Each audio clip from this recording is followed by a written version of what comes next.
السلام علیکم، میں ہوں فیصل محمد اور آپ دیکھ رہے ہیں ہمارا YouTube channel views of Faisal Muhammad. Gaza میں اسرائیلی جارحیت آپ کو پتہ ہے کہ جاری ہے، اور اس میں اب تک جو میرے پاس اطلاعات آ رہی ہیں مصدقہ طور پر افسوسناک ہیں کہ تقریباً 39,000 کے قریب جو ہیں اس میں شہادتیں ہو چکی ہیں، اور عالمی برادری کا جو رول ہے ابھی تک آپ کو پتہ ہے، بھاگ دوڑ چل رہی ہے، پس پردہ کوششیں ہو رہی ہیں، اور لیکن ابھی تک اس میں کوئی کامیابی مجھے ہوتی نظر نہیں آ رہی، جیسے کہ میں شروع سے آپ کو کہہ رہا ہوں۔ اچھا، اب اس میں یہ ہے کہ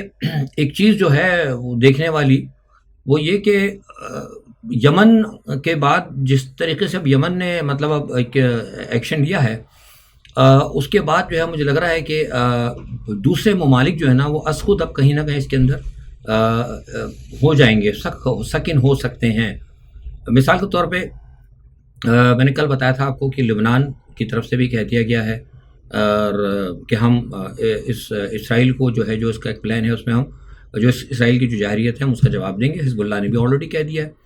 اور ساتھ ہی جو کل عراق کے وزیر اعظم نے اس پس منظر میں امریکہ کو اپنے یہاں سے اڈے خالی کرنے کا بھی کہہ دیا ہے، اور اس کے ساتھ ساتھ جو ایک سب سے بڑی بات ہے وہ یہ ہے کہ یمن نے اب سرکاری سطح پر، فوجی سطح پر بھی جو ہے مطلب اس جنگ کے اندر اسرائیل کے خلاف اور امریکہ کے خلاف جو ہے محاذ جنگ جسے کہتے ہیں نا اس کا پرچم بلند کر دیا ہے۔ اب ہوا یہ ہے کہ اس تمام صورتحال کے اندر جہاں یہ ساری باتیں چل رہی ہیں، اینتھونی بلنکن آئے ہوئے ہیں، کچھ لوگ اور کوششیں کر رہے ہیں، لیکن دوسری جانب جنگ کی جو ہے نا معاملات وہ چل رہے ہیں۔ امریکہ کا ایزنہاور جو ہے محسوس ہوتا ہے کہ شاید جیسے میں نے کہا تھا کہ وہ وہاں سے اس نے جگہ چھوڑ کے وہ یمن کے سمندروں کے قریب پہنچ گیا ہے، اور ایزنہاور کے وہاں پہنچنے کے بعد آج ہم نے دیکھا کہ یمن کی فضائیہ نے جو ہے مطلب امریکہ کے جو پانی ہے جہاں یہ بحری بیڑے کھڑے ہیں ان کے قریب اس نے وہاں پہ باقاعدہ پروازیں کی اور باقاعدہ مشقیں بھی کی یمن کی فضائیہ نے، اور اس کے بعد یمن کی طرف سے یہ اعلان ہوا ہے کہ وہ باقاعدہ جو ہے امریکہ کے خلاف جنگ لڑنے کے لیے تیار ہے۔ نہ صرف امریکہ کے خلاف بلکہ اس نے یہ بھی کہا کہ وہ تمام ممالک جو کہیں نہ کہیں امریکہ کے ساتھ ہوں گے ان کا بھی مقابلہ کیا جائے گا یا ان کو سبق سکھایا جائے گا۔ یہ ساری صورتحال جو ہے نا یہ مجھے بتا رہی ہے کہ معاملہ جو ہے نا کہیں تھمے گا نہیں، کیونکہ اصل میں یمن کی جو ایک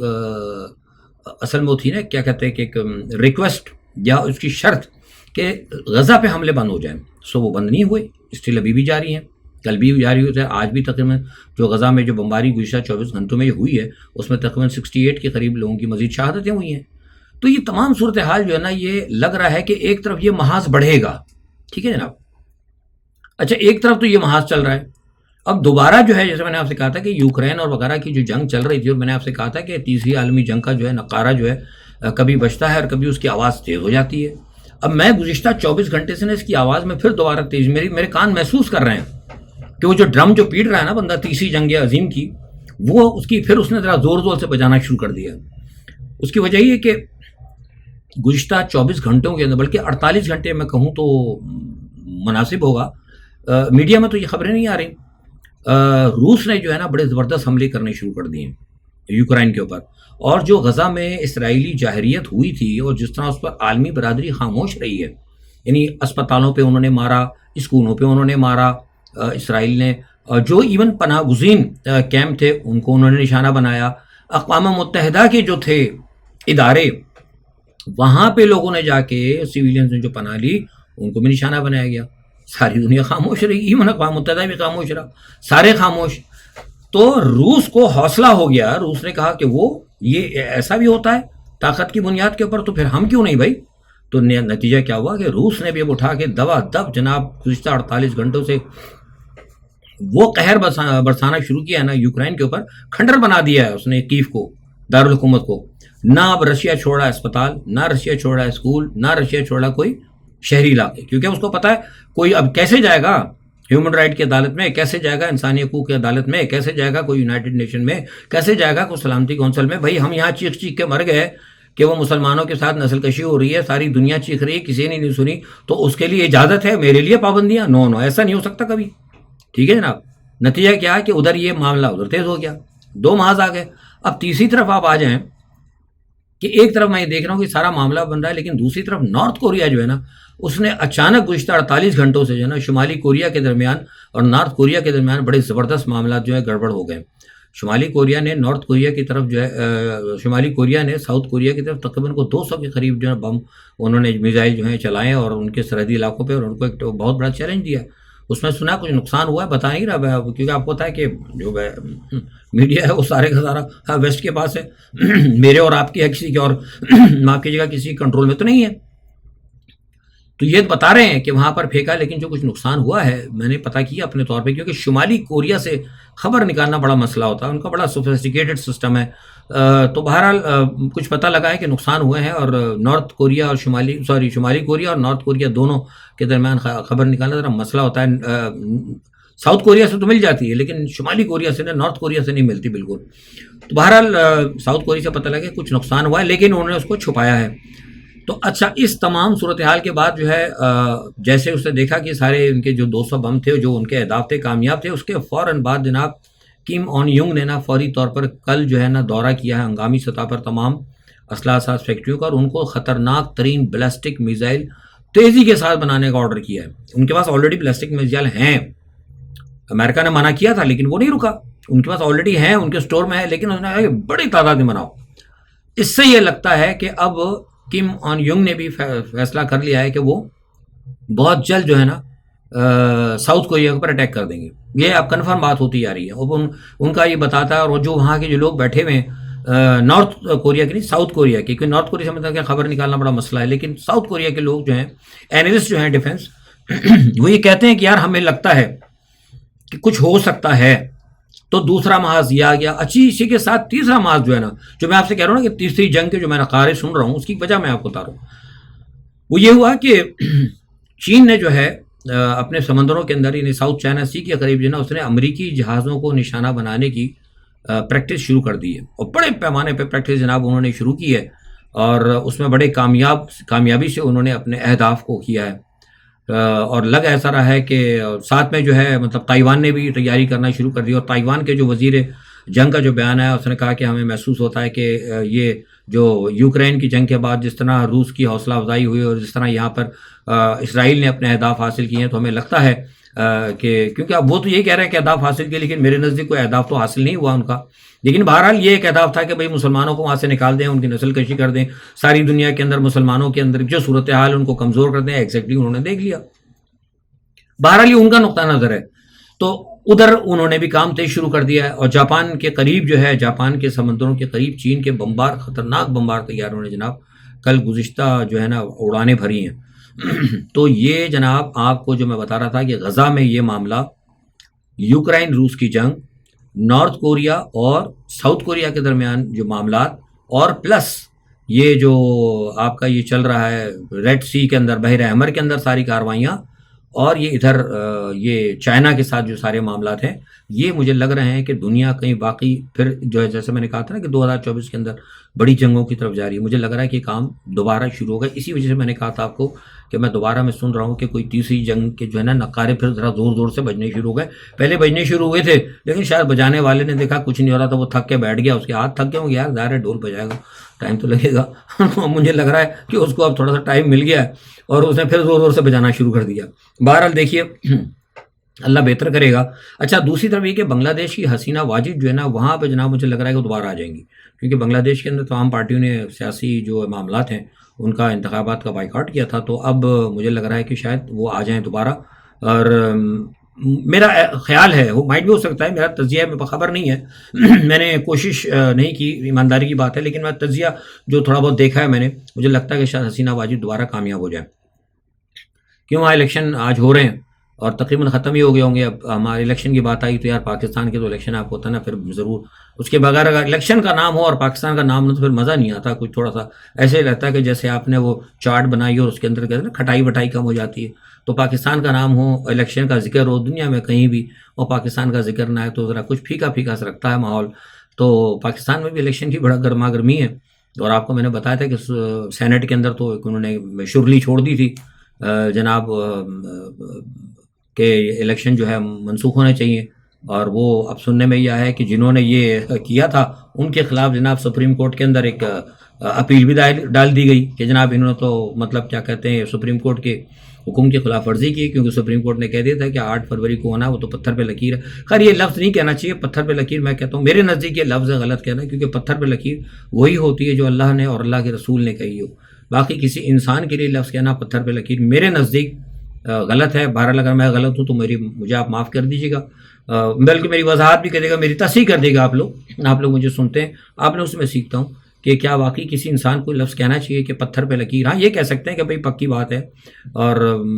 مطلب کوشش کریں گے، یا ایک سنگ میل ہے اس طرح کہہ سکتے ہیں، لیکن پتھر پہ لکیر جو میں سمجھتا ہوں صرف اللہ جل شانہ اور سرکار دو عالم صلی اللہ علیہ وآلہ وسلم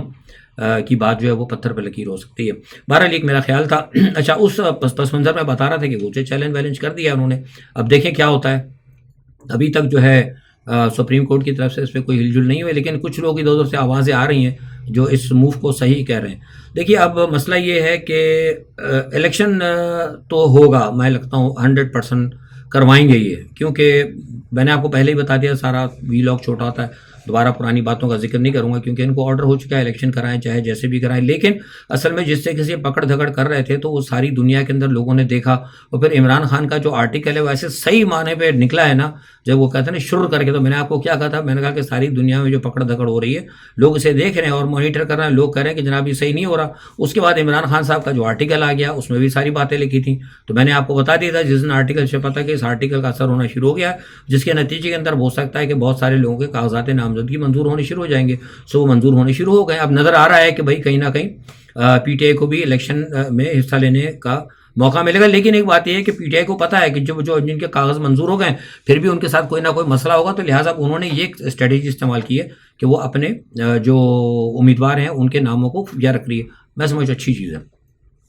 ظاہر ہے ان کو بھی حق ہے یار کہ مطلب اگر اپنی اسٹریٹجی کریں، یہ بات تو نہیں ہے۔ اچھا اب مسئلہ یہ ہے کہ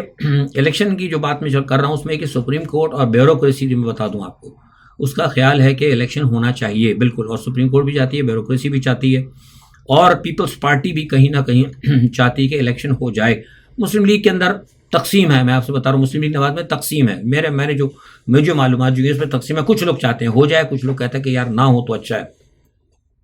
اچھا فضل الرحمان صاحب چاہتے ہیں الیکشن نہ ہو، ایم کیو ایم چاہتی ہے الیکشن، ایم کیو ایم کو چھوڑ دیں، میں نام لے رہا ہوں کیونکہ ایم کیو ایم کو تو میں بالکل کنسیڈر ہی نہیں کرتا نا۔ جہاں جو میں نے رضا ہارون کو دیکھا تھا وہ بڑی باتیں کر رہے تھے جناب کھڑے ہو کے کہ بڑا سمبولک ہے، کون سا سمبولک، کون سی باتیں، کل تک تم جو ہے اردو اسپیکنگ کی باتیں کرتے تھے، کل تک وہ اتنا برا بھلا کہتے تھے تم لوگ، جس پس منظر میں تم آئے تھے ہر چیز سے یہ لوگ، یہ اصل میں بتا رہا ہوں آپ کو کہ ایم کیو ایم سمیت بہت سارے سیاسی لوگ جو ہے نا انہوں نے اپنی بدعنوانیاں، میں بار بار یہ لفظ کہتا ہوں، انہوں نے اپنی بدعنوانیاں جو کی ہیں، جو بےایمانیاں کی ہیں، جو غلط کاریاں کی ہیں، سیاہ کارنامہ کیے ہیں، ان کی تمام فائلیں جو ہے نا ان کے پاس اداروں کے پاس موجود ہیں۔ اب وہ جو ہے نا ان کو استعمال کرتے ہیں، کبھی وہ ان کو فائل دکھا کے کہتے ہیں کہ جناب آپ ادھر ہو جائیے پیپلز پارٹی کی طرف، ادھر ہو جاتے ہیں، کبھی وہ کہتے ہیں مسلم لیگ نواز کی طرف ہو جائے تو مسلم لیگ نواز کی طرف، یہ بے پہنے کے لوٹے ہیں، ان کی کسی بات کا میں کم از کم، کیونکہ میں نے پاکستان میں پریکٹیکل سیاست کی ہے، میں ان کی باتوں کو بالکل نہیں مانتا۔ کراچی کے حوالے سے جو لوگ جو بات کہے وہ کہہ رہے تھے کہ جناب ہم سندھ کو، اور اس کی جو آپ سوال ہی نہیں پیدا تھا، سندھ اور شہری سندھ اور دیہی سندھ کے درمیان جو تقسیم بھٹو صاحب نے پیدا کر دی، جو خندق کھود دیے، اس خندق کو آپ 10 15 20 سال تک بھی نہیں آپ کر سکتے۔ اس کی وجہ یہ ہے کہ سندھ کے شہری علاقوں میں رہنے والے جو بھی ہوں، چاہے وہ پنجابی ہوں، میں تو اس میں تعصب کی بات نہیں کر رہا، میں چاہے جو پنجابی ہوں، چاہے پٹھان ہوں، چاہے کوئی بھی ہوں، چاہے بلوچی ہوں، جو کراچی جو شہری سندھ کے شہری علاقوں میں جو رہتے ہیں آ کے، ان کو سندھ کے اندر کوئی بھی کوٹا نہیں، ان کا سب کا کوٹا کر دیا، ان کے رائٹس کو سندھ میں کہیں تسلیم نہیں کیا تھا۔ ابھی پرسوں کی بات ہے، مجھے کسی نے بھیجا، سندھ کے سرکاری لوگوں نے بھیجا ہے، سیکریٹریٹ کے اندر سندھ کے اندر لوگ میرے جاننے والے بیٹھے ہیں، ایون میرے سندھی بھائی بیٹھے ہیں، سارے سندھی نہیں ہے اس کے اندر کو اللہ نہ کرے متعصب، انہوں نے خود کہا کہ یار دیکھیں فیصل صاحب یہ ابھی نکل رہی ہے، یہ پولیس کی نکلی، اس کے اندر ایک بھی واضح طور پر انہوں نے کہا کہ کراچی والے کو کوئی جاب نہیں دے گی، یعنی صاف لکھ کر کہتے ہیں۔ تو پھر کون سا یار آپ کراچی کی رضا ہارون باتیں کرتا پھرتا ہے کہ سمبولک بن جائے، یہ سب ڈرامے بازی والی باتیں، ان کی باتوں کو تو آپ سنا ہی نہ کریں، نہ میں کنسیڈر کرتا ہوں۔ تو بات خیر وہ بیچ میں آ گئی تھی، تو سپریم کورٹ کے حوالے سے بھی یہ ہے کہ چاہتی ہے ایم کیو ایم نہیں ہو فیصلہ جو ہے سپریم کورٹ کا، فضل الرحمان صاحب بھی چاہتے ہیں، کچھ لوگ اور چاہتے ہیں جو ہیں، خاص طور پہ وہ کچھ کا خیال ہے کہ الیکشن ملتوی ہو جانا چاہیے، لیکن سپریم کورٹ جس طریقے سے سٹینڈ لے گئی ہے، اور پیپلز پارٹی بھی سپریم کورٹ کے ساتھ کھڑی ہوئی ہے، اور کچھ لوگ اور بھی کھڑے ہوئے ہیں ساتھ، پی ٹی آئی بھی ساتھ کھڑی ہے، اس حوالے سے پی ٹی آئی بھی چاہتی ہے الیکشن ہو جائے، کیونکہ دیکھیے اگر الیکشن ہوں گے تو اس وقت کہیں بھی ہو، پی ٹی آئی اس وقت یہ حالات بتا رہے ہیں زمین پر کہ پی ٹی آئی کے لوگ جیتیں گے. ٹھیک ہے, اگر کسی کی ہار ہوگی ان الیکشنوں کے اندر فوری طور پر تو کس کی ہوگی؟ یہ دوسری جماعتوں کی, جس کو میں کہتا ہوں کہ بیگانی شادی میں اس وقت عبداللہ دیوانے بنے پھر رہے ہیں, کیونکہ عوام کے اندر ان کو صحیح ہے ہی نہیں. ان کا تو اگر الیکشن ملتوی ہوتے ہیں تو نقصان پی ٹی آئی کا ہوگا, کیونکہ ان کا ایک پلان یہ ہے کہ کسی طریقے سے جو لوگ الیکشن کو کینسل کرانا چاہتے ہیں ان کا پلان یہ ہے کہ الیکشن اگر آگے چلا جائے گا تو نتیجہ کیا ہوگا کہ ہم صحیح جو ہمارا جو ایک تھا نا پلان پی ڈی ایم کا جو ایک پلان تھا, ایک مشن تھا, وہ مشن کیا تھا کہ پی ٹی آئی کا مکمل خاتمہ, پی ٹی آئی کے خاتمے کے بعد پھر احتساب, یعنی پی ٹی آئی کا جو خاتمہ کیا جائے گا وہ کیا جائے گا احتساب کے نام کے اوپر.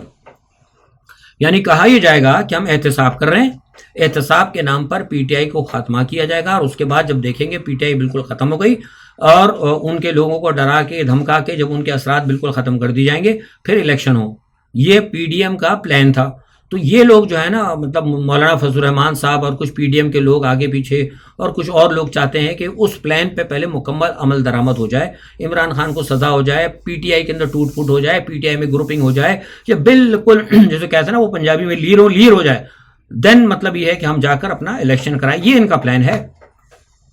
لیکن کیا اب یہ پلان کامیاب ہوتا ہے؟ سپریم کورٹ کامیاب ہونے دے گی؟ یہ اصل میں اہم بڑا سوال ہے. اور میں سمجھتا ہوں کہ شاید کوئی بلیک سوان جو ہے نا, میں بار بار جیسے پہلے بھی میں نے کہا تھا کہ میں اس کا ایک, اللہ نہ کرے لیکن میں ایک محسوس کرتا ہوں کہ کوئی بلیک سوان والا واقعہ کوئی ایسا ہو جائے کہ شاید اچانک وہ بڑا واقعہ, تو پھر یہ ہے کہ پھر وہ اس واقعے کے ساتھ سینٹ کی اور دوسری تیسری جو ہے نا ساری چیزیں ملا کے اور مولانا فضل الرحمان صاحب کی بہت ساری چیزیں کہتے ہیں ملا کرنا, جسے کہتے ہیں نا حلیم بناتے نا, پھر وہ ایک نیا سب چیزیں دیگ میں ڈال کے ایک نئی چیز جو ہے نا پروڈیوس کی جائے گی. شاید میرا خیال ہے مائٹ بھی نہ ہو, اللہ کرے نہ ہو, میں تو چاہتا ہوں الیکشن ہو. تو بہرحال یہ ساری صورتحال تھی. اب دیکھیں کیا معاملات بنتے ہیں. ساری تو اب یہ سمجھ میں آئے گی ساری باتیں. لیکن ایک بات جو ہے نا خاص طور پہ کہنے کی کہ جو کچھ ساری دنیا میں ہماری سراؤنڈنگز میں ہو رہا ہے نا, پاکستان اس تمام صورت سے حال سے بالکل الگ تھلگ ہے. دیکھیے میں نے ایک بات آپ کو کہی تھی, اس بات یاد رکھیے گا کہ دنیا کے اندر جو بلاکس بن رہے ہیں نا اس وقت روس, چین, شمالی کوریا اور پلس ایران, یہ بہت بڑی جو ہے نا ایک بلاک بننا جا رہا ہے. اور یہ بلاک جو ہے نا آئندہ طاقت کے توازن کو طے کرے گا. یہی وجہ ہے کہ ابھی جو چپ کے جو ہے نا وہ کانا پھوسی کرنا شروع کر دی تھی مودی صاحب نے اپنے وزیر خارجہ کے ذریعے. میں نے کہا بھی تھا کہ مودی نے جو عمران خان صاحب نے کیونکہ عمران نے اس چیز کی بو سونگ لی تھی پہلے کہ آئندہ آنے والی جو ابھی صدی ہے 2024 میں بڑی جنگیں ہوں گی. کیونکہ میں نے بتایا نا لوگ سمجھتے نہیں, اصل میں اب لوگ بات کرتے تو کہتے ہیں عمران خان کی حکومت کر رہے ہیں, حمایت کر رہے ہیں. بھائی مسئلہ یہ ہے کہ عمران خان صاحب نے جس خاندان میں شادی کی تھی نا وہ خاندان بڑا انفلوئنس رکھتا ہے, اور جو بین الاقوامی جو ایلومیناٹی اور دوسرے تیسرے جو ہیرا پھیری کرنے والی بڑی طاقتیں ان کے اندر ان کی رسائی ہے. تو وہ تمام چیزوں سے عمران خان واقف تھا. اس کو پتا تھا کہ کیا آگے جو شیطانی دجالی پروگرام ہوگا, گو کہ وہ اس خاندان سے علیحدہ ہو گیا تھا لیکن بہرحال حصہ تو ہے نا, یہ اس کی تھی. تو اس کو یہ پتا تھا, لہٰذا اس نے ان تمام چیزوں کو دیکھتے ہوئے ایک نیا پلان بنایا تھا کہ یہ جو 2024 کے اندر 25 کے اندر 2030 تک جو معاملات ہونے والے ہیں, ان معاملات کے اندر پہلے سے کس طریقے سے جو طاقتیں ان کو ناکام کریں گی میں ان کا حصہ بن جاؤں. اس لیے وہ اس طرف گیا تھا لیکن اس کو اٹھا کے پھینک دیا گیا. اب مودی نے محسوس کر لیا ہے تو مودی بھی کوشش کر رہا ہے, روس کے ساتھ پینگے بڑھا رہا ہے. برکس کے اندر میں آپ کو بتا چوں کیا صورتحال ہے. تو یہ سارے معاملات ہیں. لیکن افسوس یہ کہ پاکستان کی جو موجودہ حکومت ہے, جو بھی ہے حکومت جو آپ کہہ لیں یار میں تو کچھ کہتا نہیں, پھر وہ کچھ کہو تو لوگ کہتے ہیں یار آپ پتہ نہیں حکومت کی بات کرتے ہیں, فلانے کو نہیں کہتے. تو بہرحال یہ جو ہے نا اس تمام صورتحال سے بالکل کٹے ہوئے ہیں. تو ان کو کٹا نہیں رہنا چاہیے. پاکستان کو چاہیے کہ ایسے فیصلے کریں, ایسے معاملات کریں, صرف 9 مئی میں نہ الجھے. میں تو دیکھ رہا ہوں سارا پاکستان 9 مئی. دیکھیے 9 مئی کے حوالے سے میں پہلے لوگوں نے پوچھا بھی تھا, اچھا یاد آ گیا. 9 مئی کے واقعے کی میں سخت مذمت کرتا ہوں, بالکل مذمت ہونی چاہیے. میں اس چیز کو سخت برا سمجھتا ہوں کہ جنہوں نے ہمارے ملک کی خاطر, میری اور میرے بچوں کی حفاظت کی خاطر جنہوں نے سرحد کے اوپر قربانیاں دی ہیں, ہم ان کی تصویروں کی یا ان کی توہین کریں. لیکن سوال یہ پیدا ہوتا ہے کہ پہلے آپ اس کی صحیح تحقیق کریں کہ ہوا کیوں تھا. جو بھی ذمہ دار ہے پلس کوئی بھی ہو, مجھے تو نہیں پتا, میں تو پاکستان سے باہر تھا. کام فیصلہ کرنا عدالتوں کا کام ہے, عدالتیں دیکھیں ایمانداری کے ساتھ, جو بھی ہے ان کو کریں. ہم اس کی حمایت نہیں کرتے, لیکن یہ ہے کہ اس کے اندر اس 9 مئی کے واقعے سے کسی قسم کا سیاسی فائدہ نہ کسی سیاسی جماعت کو اٹھانا چاہیے اور نہ ہی سرکار کو اٹھانا چاہیے. آج کے لیے اتنا ہی. اپنا بہت خیال رکھیے گا. اللہ حافظ.